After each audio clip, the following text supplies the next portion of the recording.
आज की ताजा खबर नीट पेपर लीक के आरोपी संजीव मुखिया को सीबीआई ने क्लीन चिट दे दिया है। क्या हुआ, सुन के झटका लगा? तो एक बार फिर से सुन लीजिए। नीट यूजी 2024 पेपर लीक मामले में सीबीआई ने एक आरोपी को क्लीन चिट दे दिया है क्योंकि उसके खिलाफ सीबीआई को कोई सबूत नहीं मिला। उधर रात में 12 बजे प्रधानमंत्री मोदी वीडियो शूट करके छात्रों को न्याय दिलाने की बात करते हैं, दिन में ट्वीट करके फास्ट ट्रैक कोर्ट बनाने की बात करते हैं। यहां उसी दिन सीबीआई नीट पेपर लीक के आरोपी को क्लीन चिट दे देती है। ये पूरा मामला एकदम विश्वगुरु टाइप का है। और सिर्फ इतना ही नहीं है, एक कहानी ये भी सुनिए। आपके स्क्रीन पर नीली कोट में जो आईएएस अधिकारी दिख रहे हैं, इनका नाम है नरेश पाल गंगवार। अब इन्हें देश का नया शिक्षा सचिव बनाया गया है। लेकिन जब आप इन पर लगे पुराने आरोप और इनके कांड सुनेंगे तो पूरी बात समझ में आ जाएगी कि जिस तरीके से राम मंदिर में चढ़ावा चोरी को डील किया गया है, ठीक वैसे ही पेपर लीक को भी डील करने का फैसला बीजेपी आरएसएस ने कर लिया है। उधर सोनम वांगचुक ने जेपी नड्डा के हाथों जूस पी लिया। इसे लेकर भी बहुत सारे सवाल उठने लगे हैं। दीपके ने ऐलान किया है कि अनशन टूटा है, प्रोटेस्ट नहीं, प्रोटेस्ट जारी रहेगा। मगर लोग कहने लगे हैं कि अब इन दोनों के हाथों में प्रोटेस्ट रहा ही नहीं। उधर सुप्रीम कोर्ट के एक बेहद ईमानदार छवि के जज का कहना है कि असल जरूरत फास्ट ट्रैक कोर्ट की नहीं बल्कि कुछ और है। क्या है वो जरूरत, उसे भी समझेंगे। सभी कहानियों पर एकदम तगड़ी वाली चर्चा करेंगे। मगर उससे पहले आप सभी से एक छोटी सी अपील है। पहली बार है तो चैनल को सब्सक्राइब करके घंटी बजा दीजिए, टन से। यही नीचे सब्सक्राइब का बटन है, तुरंत कर लीजिए। बाकी वीडियो को ज्यादा से ज्यादा लोगों तक पहुंचाइए, ये आपकी जिम्मेदारी है। सबसे पहले इन तस्वीरों को देख लीजिए। सोनम वांगचुक ने ये वीडियो जारी किया है। क्या कह रहे हैं उसे सुन लीजिए, इसके बाद मिलते हैं। नमस्कार दोस्तों, आज 26वें दिन मैं आप लोगों को कुछ ख़ास खबर बताना चाहूँगा। अभी रात के लगभग 12:30 बज रहे हैं। अभी थोड़ी देर पहले केंद्रीय मंत्री जेपी नड्डा साहब और जितेंद्र सिंह साहब यहाँ आए थे और लद्दाख के एपेक्स बॉडी के शीर्ष नेतागण भी यहाँ आए थे। और उससे पहले आप लोगों को मालूम है, विभिन्न राजनीतिक दलों के लगभग 65 सांसदों ने आकर और हस्ताक्षर देकर हमसे अनशन तोड़ने के लिए कहा। और वो संसद में इस मुद्दे पर, नीट पेपर्स और परीक्षाओं की प्रणाली पर चर्चा करेंगे, ये आश्वासन दिया। और जो सरकार से इस तरफ से मंत्रीगण आए थे, उन्होंने भी ये आश्वासन दिया, जिसका कि 2 दिन से हम बहुत ही कड़ा क्या कहेंगे, एक तरह का बार्गेन चल रहा था कि मुझे आश्वासन चाहिए और लिखित में चाहिए।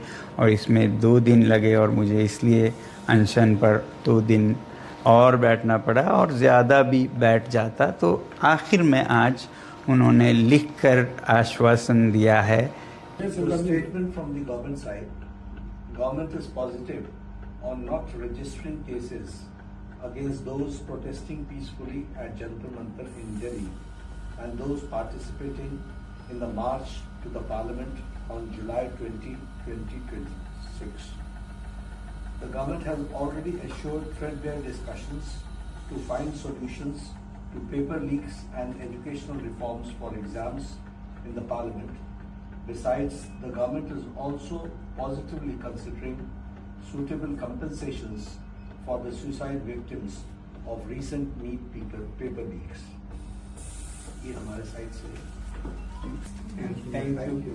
I have my leaders from the apex body of Ladakh, and the KDA were also here, and they have flown all the way from Ladakh, and I'm grateful to them. Thank you.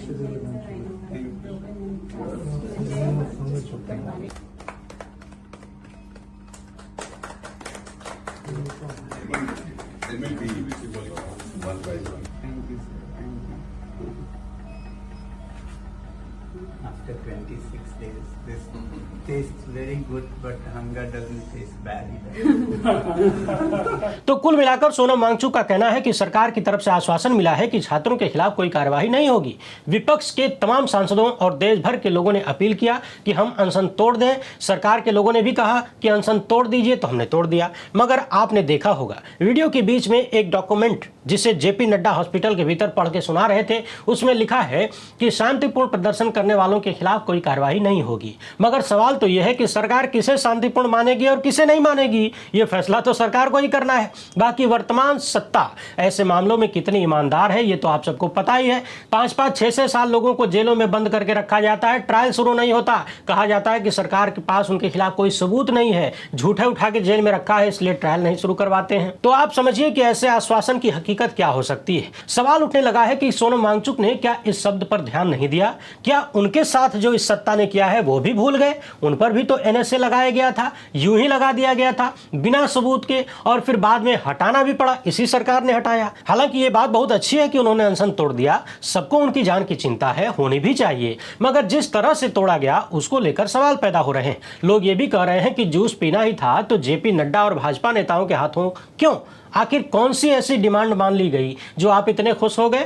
Protest करने वाले छात्रों के हाथों से P लेते, जिन छात्रों की हाल फिलहाल में पेपर लीक के कारण मौत हुई थी उनके परिजनों के हाथों से पी लेते, विपक्ष के नेताओं के हाथों से पी लेते, आम आदमी के हाथों से पी लेते, या फिर केवल और केवल अपनी पत्नी के हाथों से ही पी लेते। भाजपा के नेताओं के हाथों जूस पीना लोगों को अटपटा लग रहा है। टीएमसी की महिला सांसद महुआ मोइत्रा लिख रही हैं कि तोड़ना ही था तो किसी और के हाथ से तोड़ लेते सर। ऑप्टिक्स नाम की भी कोई चीज होती है। वैसे एक सवाल ये भी बार बार उठ रहा है कि शिक्षा मंत्री धर्मेंद्र प्रधान कहां हैं, गृह मंत्री अमित शाह कहां हैं, और प्रधानमंत्री मोदी इस मामले में फ्रंट पर क्यों नहीं आते? कम से कम वही जूस पिलाने चले गए होते, तब भी बात समझ में आती। बहरहाल कल आधी रात प्रधानमंत्री मोदी ने भी वीडियो जारी किया, उनको सुनेंगे, लेकिन उससे पहले ये वाली खबर जान लीजिए विस्तार से। आज की ही ताजा खबर है, नीट यूजी 2024 पेपर लीक के आरोपी संजीव मुखिया के खिलाफ सीबीआई को प्रश्न पत्र चुराने या बांटने का कोई सबूत नहीं मिला, इसलिए सीबीआई ने उसके खिलाफ कोई चार्जशीट दाखिल नहीं किया, यानी क्लीन चिट मिल गई। बिहार पुलिस ने शुरुआत में संजीव को आरोपी बनाया था क्योंकि वो पहले भी कई पेपर लीक के मामलों में कथित रूप से शामिल रहा था। यानी सवाल यह बनता है कि संजीव के खिलाफ कोई सबूत नहीं थे, फिर भी इतिहास के आधार पर, उसके कथित आपराधिक इतिहास के आधार पर उसको उठा लिया क्या? सिर्फ ये दिखाने के लिए कि हम कार्यवाही कर रहे हैं? यानी जब पेपर लीक हो, जनता में गुस्सा हो, नाराजगी हो, तो उस पर पानी डालने के लिए किसी को भी उठा लो।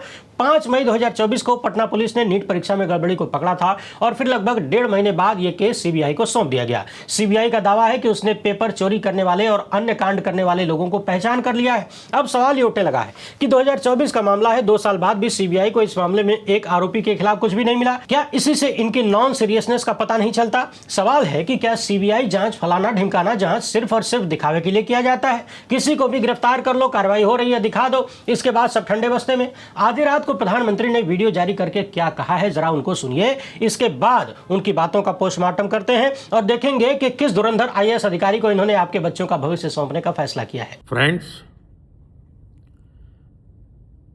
मैं जानता हूं कि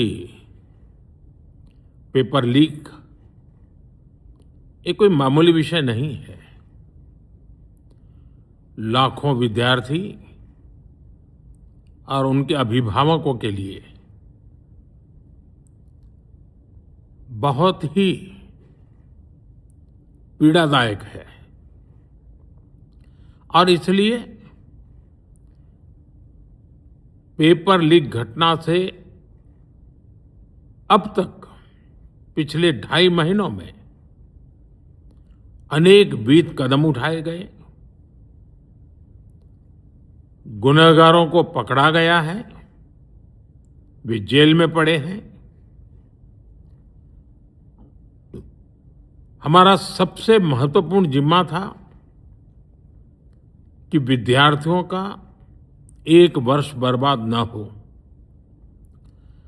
तत्काल परीक्षाएं लेना बहुत जरूरी था। सरकार ने अभी पूरी शक्ति का उपयोग करके कम से कम समय में 22 लाख जितने विद्यार्थियों के एग्जाम हो जाएं, इसका प्रबंध किया।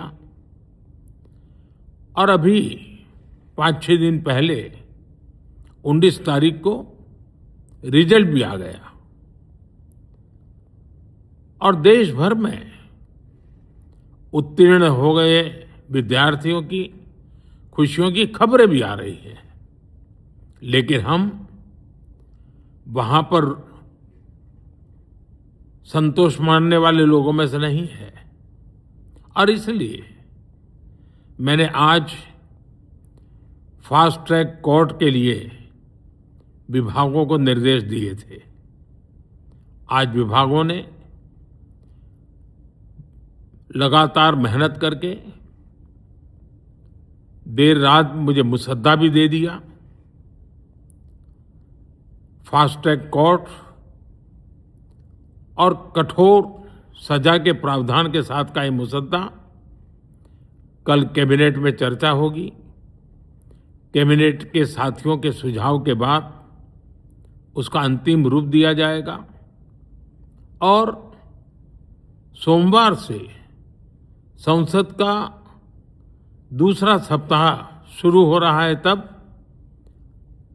जल्द से जल्द उस बिल को सदन में पारित कराने का प्रयास किया जाएगा। सुन लिया आपने, हुजूर फास्ट ट्रैक कोर्ट और सख्त कानून की बात कर रहे हैं। फास्ट ट्रैक कोर्ट का इतिहास किसी अन्य वीडियो में विस्तार से खंगालेंगे, लेकिन फिलहाल भारत में पिछले कुछ वर्षों में हुए पेपर लीक के कांड का क्या हुआ उसको देखेंगे और सख्त कानून पर भी बात करेंगे। देखेंगे कि कैसे सख्त से सख्त कानून कुछ नहीं कर सकता यदि आपकी जांच एजेंसी कायदे से काम नहीं करेगी, और यदि आपके लोग आरोपियों को बचाने का काम करेंगे, यदि आरोपी आपके सगे संबंधी होंगे, तो फिर कोई रिजल्ट नहीं निकलेगा। फास्ट ट्रैक कोर्ट को लेकर सुप्रीम कोर्ट के ही रिटायर्ड जज जस्टिस अभय एस ओका ने कहा है, जिनकी छवि काफी दुरुस्त मानी जाती है, ईमानदार जज वाली मानी जाती है। उन्होंने प्रधानमंत्री के फास्ट ट्रैक कोर्ट वाली बातों पर कहा है कि ज्यादा ध्यान मामले की जांच पर देना जरूरी है, फास्ट ट्रैक कोर्ट पर नहीं। यानी जांच अधिकारी की नियुक्ति पर ज्यादा फोकस करिए। जांच अधिकारी नियुक्त होने के बाद कायदे से जांच करें, यह जरूरी है, क्योंकि अदालतें क्या करेंगी? अदालत में तो सबूत और गवाह पेश किए जाते हैं।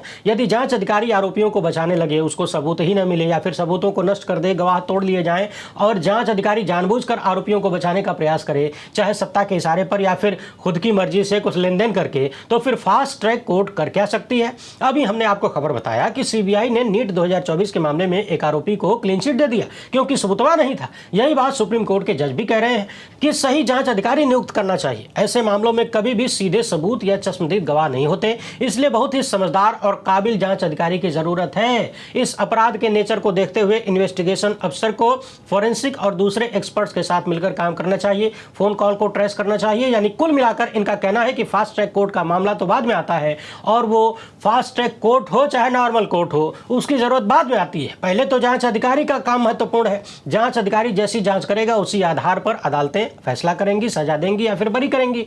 बाकी हमारे यहाँ जांच अधिकारी कितनी ईमानदारी से जांच करते हैं ये तो आप सबको पता ही है। पूर्व लॉ सेक्रेटरी पीके मल्होत्रा का कहना है कि फास्ट ट्रैक कोर्ट का नेचर इस बात पर निर्भर करेगा कि सरकार कौन सी स्कीम शुरू करना चाहती है। हमारे पास स्पेशल कोर्ट का एक कंसेप्ट है जो अलग अलग कानूनों में बताया गया है। सीबीआई के पास अलग अलग स्पेशल कोर्ट है, इकोनॉमिक ऑफेंस के लिए अलग स्पेशल कोर्ट है। अब देखना यह है कि सरकार कौन सी स्कीम लेकर आती है। तो यदि हम यहाँ सुप्रीम कोर्ट के पूर्व बेहद ईमानदार छवि वाले जज जस्टिस अभय एस ओका की बात करें, तो फास्ट ट्रैक कोर्ट से पहले स्वच्छ और सक्षम अधिकारी का होना जरूरी है जो जांच करे। और अधिकारियों को चुनने में मोदी सत्ता का व्यवहार कैसा रहा है इस खबर में देख लीजिए। आईएएस नरेश पाल गंगवार को देश का नया शिक्षा सचिव बनाया गया है। ये वही गंगवार हैं जिन पर पिछले दिनों बेहद गंभीर आरोप लगे थे। आरोप था कि आईएएस गंगवार की पत्नी, बेटे और माता को राष्ट्रीय बागवानी बोर्ड की योजना के तहत लगभग 1 करोड़ 16 लाख की सब्सिडी दी गई खीरा उगाने के लिए। और समझने वाली बात यह है कि जिस दौरान ये सब्सिडी दी गई उस वक्त आईएएस नरेश पाल खुद पशुपालन मंत्रालय में सचिव थे।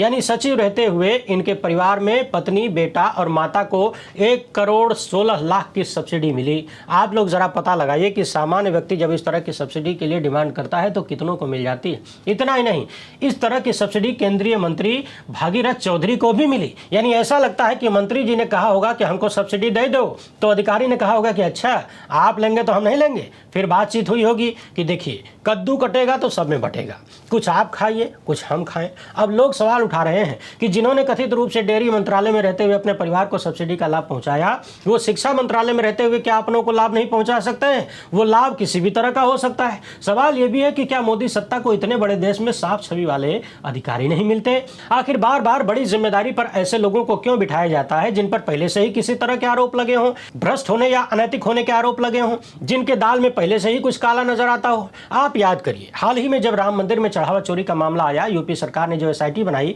उस एसआईटी के मुखिया के रूप में एक ऐसे अधिकारी को लगाया गया जो पहले से ही जांच के घेरे में है। दिन पर 420 का मुकदमा चल रहा है। यानी बात मंदिर चोरी की हो या फिर नीट पेपर चोरी की, हर बार जांच और सुधार के नाम पर ऐसे लोगों को जिम्मेदारी दी जाती है जो पहले से ही कहीं ना कहीं सरकारी जाल में फंसे हुए हैं। अब लोग कह रहे हैं कि ऐसे लोगों को लगाने का फायदा यह है कि जो पहले से फंसा हुआ है वो आसानी से खोपचे में आ जाता है, हर बात स्वीकार लेता है, हाँ जी करता है, यस मैन होता है। एक रिपोर्ट ये भी देखिए, साल 2002 से लेकर 2025 के बीच 45 बड़े पेपर लीक के मामलों की स्थिति की जांच की गई, यानी 24 साल की जांच हुई। इसमें पता चला कि 45 पेपर लीक में 27 सरकारी भर्तियां थीं, लगभग 4 करोड़ युवा प्रभावित हुए। पेपर लीक के आरोपों में 1658 लोगों को गिरफ्तार किया गया, 18 लोग दोषी पाए गए, 2 को सजा मिली और न्यायिक हिरासत में 45 लोग हैं। अधिकांश मुकदमे सालों से या तो लंबित पड़े हैं या फिर बंद के कगार पर है। तो यह है पेपर लीक के मामले में देश का रिकॉर्ड। और ध्यान रहे, ये सिर्फ बहुत बड़ी परीक्षाओं की बात हो रही है। इसमें सबसे ज्यादा प्रभावित राज्य उत्तर प्रदेश, फिर राजस्थान और फिर गुजरात रहा है।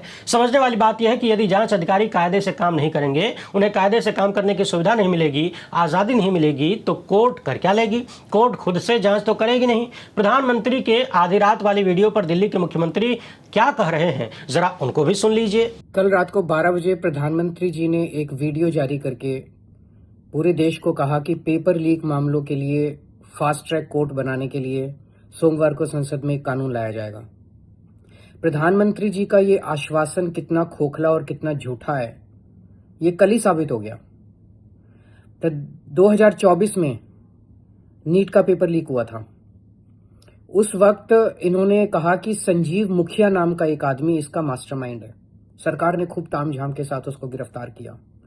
गिरफ्तार करने के 3 महीने के अंदर उसको सरकार ने बेल दिला दी, वो जेल से बाहर आ गया। उस पे मुकदमा चलने लगा। और कल आपको यकीन नहीं होगा, 1:30 बजे पीटीआई की खबर आई कि सीबीआई ने कोर्ट में बोला है कि संजीव मुखिया निर्दोष है। सीबीआई ने बोला कि संजीव मुखिया के खिलाफ कोई सबूत नहीं मिला। सीबीआई ने बोला कि संजीव मुखिया को छोड़ दिया जाए। तो अगर संजीव मुखिया मास्टरमाइंड नहीं है सीबीआई के हिसाब से, तो मास्टरमाइंड कौन है? सीबीआई ने मास्टरमाइंड का नाम नहीं बताया। इसका मतलब 2024 का जो पेपर लीक हुआ, उसमें वो पेपर किसी ने लीक नहीं किया। इस तरह से ये करेंगे आप फास्ट ट्रैक कोर्ट बना के? कल 9:30 बजे प्रधानमंत्री जी ने ट्वीट करके भी कहा था कि मैं फास्ट ट्रैक कोर्ट बनाऊंगा, और 1:30 बजे मात्र कुछ घंटों के बाद पीटीआई की खबर आई कि सीबीआई ने मास्टरमाइंड को छोड़ दिया। अगर आपकी सीबीआई आप कोर्ट में सबूत ही पेश नहीं करेंगे तो इन फास्ट ट्रैक कोर्ट्स का क्या अहमियत है? प्रधानमंत्री जी, आप पेपर लीक माफिया को क्यों बचाना चाहते हैं? आप इस तरह के झूठे और खोखले आश्वासन देश को क्यों दे रहे हैं? पूरा देश का युवा पीड़ित है, बच्चों ने आत्महत्या कर ली, और आप इस तरह के खोखले वादे कर रहे हैं। अगली साल नीट का पेपर लीक नहीं होगा, इसके लिए क्या आपने कोई कदम उठाए? कोई कदम नहीं उठाए।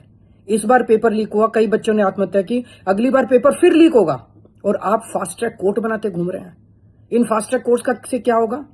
फास्ट ट्रैक कोर्ट तो अभी भी बहुत बने हुए हैं, पॉक्सो के लिए बने हुए हैं, रेप केसेस के बने हुए हैं, सालों साल लग जाते हैं इन अगर आपने पेपर लीक माफिया के मास्टरमाइंड्स को छुड़ाना ही है, अगर आपने सबूत ही इकट्ठे नहीं करने, अगर आपने जांच ही नहीं करनी, उनको बेल ही दिलवानी है, उनको जेल से ही छुड़वाना है, तो ये फास्ट ट्रैक कोर्ट क्या करेंगे?